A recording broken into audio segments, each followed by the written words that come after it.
Well, as time passes, the dissection of what caused the unrest in Egypt continues to evolve. Some even pointing their fingers at the U.S. economy. And when we look at the heart of that economy, we look to American cities and states, many of which may be facing the weight of trillions of dollars of debt they just can't pay. And some believe they may crumble under this pressure. They have to balance their checkbooks. They can't print money like the federal government. And RT correspondent Lauren Lister shows us the toll that it's taking.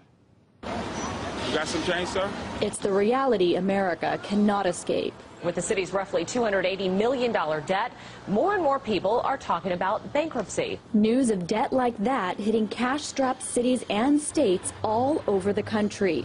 Altogether, it could amount to $2 trillion, and a bill many may not be able to pay. The problem of the state and local debt is more serious than the real estate bubble. Serious because with millions of Americans still unemployed and losing their homes, there isn't enough taxpayer money to pay creditors.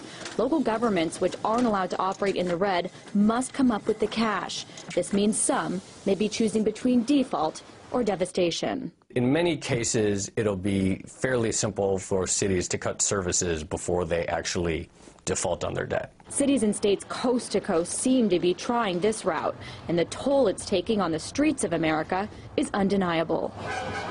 Camden, New Jersey is the second most dangerous city in the country. You didn't see many cops on the streets to begin with, and now you may rarely see any. The city's had to lay off nearly half of their police force. In Detroit, a city where people have been too broke to bury their dead, the city's too broke to repair dying infrastructure, to fix roads or lights. In the desert state of Arizona, cuts have been a matter of life and death.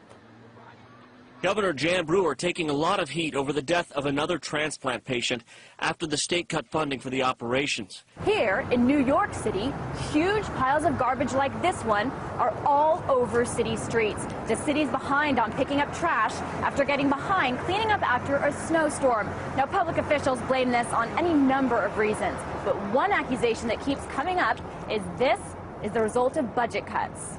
Cuts have consequences. You can't just sort of cut, and there isn't enough wasteful spending, so to speak, to cut. You actually do have to cut services that people depend on. Analysts say the slashing will amount to an increase in unemployment and a lowering of wages, dragging more Americans down and the economy with it.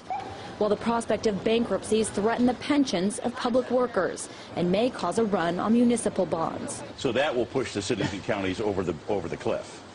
Well, that's not a solution. Either scenario seems to be causing a widespread decline in the American city, once relegated to ancient history. It's a feedback towards economic shrinking, downsizing, and deurbanization.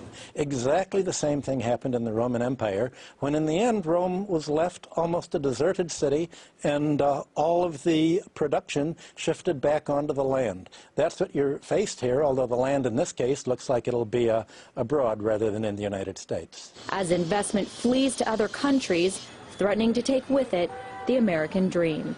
Lauren Lister, RT, New York.